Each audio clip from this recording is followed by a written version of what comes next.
whistles and roars as the Barcelona team comes out here. And I did say to you, it's not as if they're joining with fraternal greetings in the background. But they're all experienced players and are used to this, Trevor. Yeah, it's a big occasion nonetheless. It's certainly the curtain raiser to the domestic scene, if you like, in Spain. And what bigger game could you have than to be Barcelona pitted against Real Madrid? And Madrid, well, you can see that Figo plays tonight at number 7, and Sonny Anderson at number 9, the Brazilian. There he is, going to the left there. That's good to see Figo in the side. He was quite exceptional in the Spanish Cup final against Real Betis, and it's good to see him. Amaniki is not playing tonight. He played in the first game, and literally a straight swap between Figo and Amaniki. So Figo plays. Here's the Real Madrid team coming out. Right at the back there, you see Roberto Carlos. It's the Brazilian who was involved in that terrible incident. He was lucky the damage was not as serious as it first seemed. Well, compared to the last game, Ferrer is in for Guardiola. And there's Real Madrid. Canizares, Bonucci is back in, as I mentioned. Hierro back to the side after missing that first game. Carranca, who's outstanding apart from his handling. Roberto Carlos. Guti, who came on as a substitute for Jaime in the first game. It was quite outstanding. The hair flays away behind him as he goes upfield. He's very fleet of foot. So I think that will add a little spice. There's Figo explaining something or other to Sonny Anderson. Sonny Anderson, who scored a goal for in his first game for Brazil. Well, Zé Roberto is on.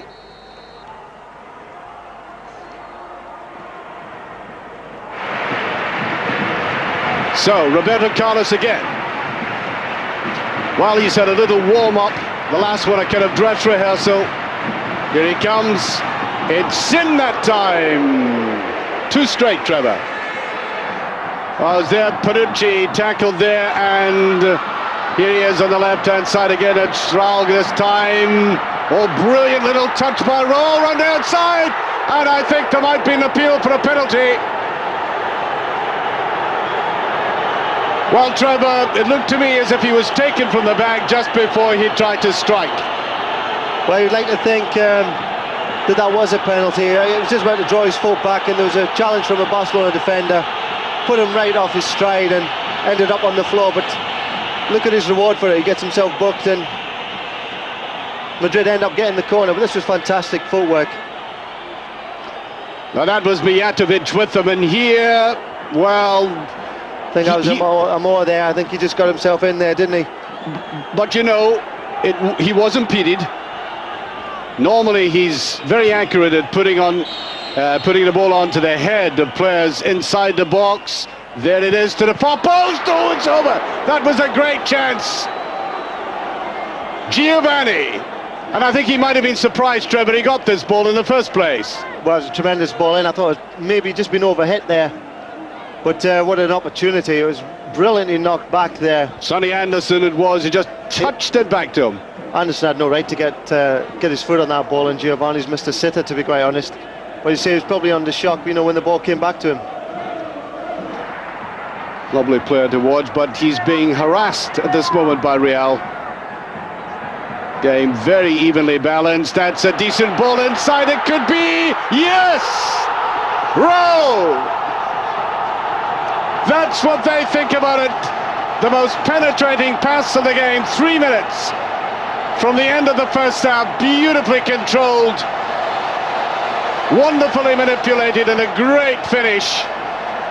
Trevor. Superb run from Raul. Came from midfield, and you could see him making the run. The Barcelona defence actually stood relatively still, allowed him to make the run, but the ball through to him was so good. Fantastic ball. There he is. He's making his run, set off with perfect timing. The ball's right into his path, but this is the important bit. A good first touch, cool as you like, and it's 1-0 to Madrid. Astonishing that this lad walked into Real Madrid and asked for a game when he was originally on the books of Atletico Madrid. Jesus Gil, the chairman, decided to scrap the youth policy. He had nowhere to go, and he ended up here, and at moments like that, in front of the Bernabeu. That's Mijatovic back again. Panucci got a ball inside. Suker, then it's driven forward. As Zenoberta comes in and steals the ball. There's no offside here.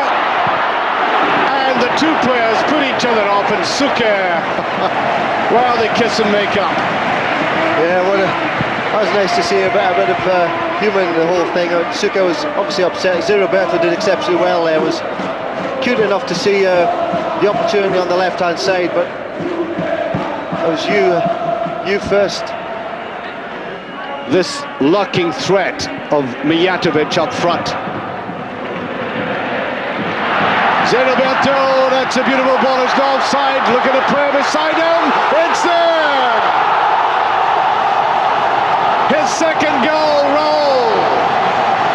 And now Barcelona look as if this game might be going out of their sight after a brilliant ending by this superb young player who hasn't been involved all that much in midfield, but pops up at the right time. Absolutely marvellous. Prior to this, Mijatovic on the halfway line, got it through to Zenoberta, slipped it into Raul, and he had all to do there. On the edge of the box, a great finish with his left foot. So he certainly wasn't favoured to score, but he took it with really great aplomb. I wonder if it passed through his mind just to touch it to the side. Defenders were closing in on him. Again, it was his first touch, which was so good. And if he hadn't struck it then, the opportunity was lost. And out they come to celebrate. Mijatovic with a lovely little break again. Concino put it away. Yes! That's the third. Mijatovic. The Montenegrin makes it 3-0. And they feel it could be all over. It is if they don't let him up. Trevor. Yeah, I would like to be at the bottom of that rock. But that, I think, must be it now. Seedorf made a good run. That's what he needs to do more often than he has done previously in the game. But Mijatovic won't get an easier chance than that. All credit to Mijatovic, though, because he didn't give up and stand watching his pass forward. He's a bit of a scorer himself, of course. Exactly, full credit to him. You know, he did create the pass there. So the man who was Footballer of the Year in Spain a year ago, a couple of years ago, with the top.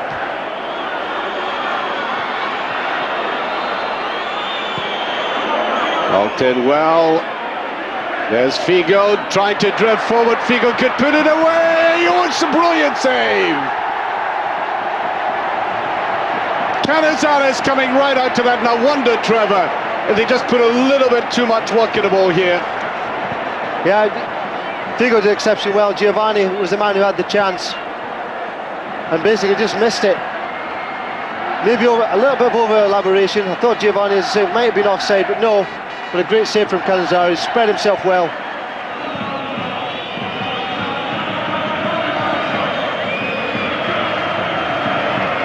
Well, the Madrienos are beginning to celebrate, maybe just a little bit prematurely. You never know in these games. Almost 20 minutes gone in the second half. That's another beautiful ball inside to Seedorf. He'll make it, yes. He really misses chances like that. Clarence Seedorf, who had such a modest first half, really does win this cup for Real. I doubt very much, Trevor, that Barcelona, caught out again so flat, can come back from that. Well, you just made the point, Archie, that Seedorf has been playing like a man possessed in the second half. A totally different player from what he was showing in the first half, indeed. Mijatovic once again threading the ball through. Seedorf's run was impeccably timed. If you look at it here, he just dummied for a second, saw the gap, went for it. Mijatovic was on the same wavelength. Again, inch perfect.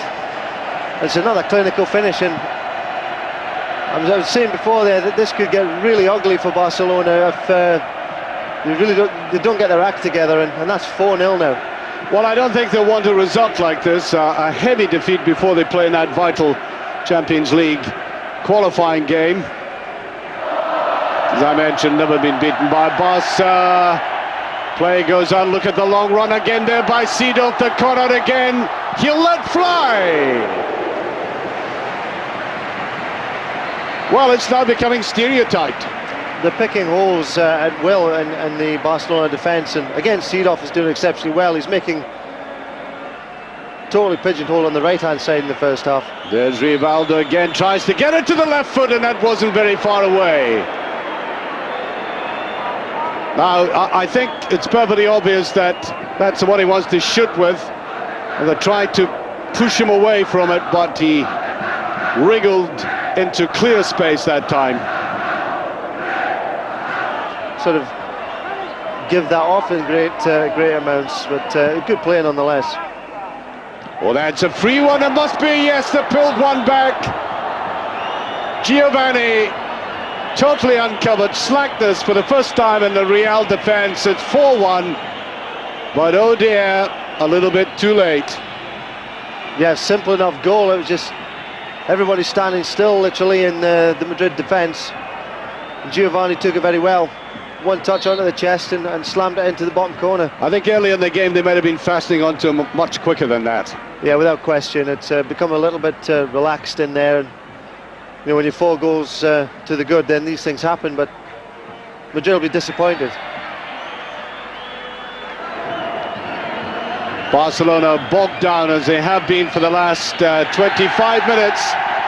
So, as the referee brings it to an end, referee Dr. Ibanez,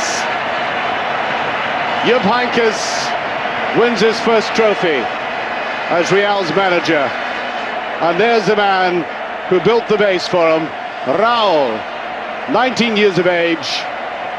And if anybody thought this is just the Spanish Super Cup, you can see in the body language of these players how important it is to beat the old enemy. Jupp Heynckes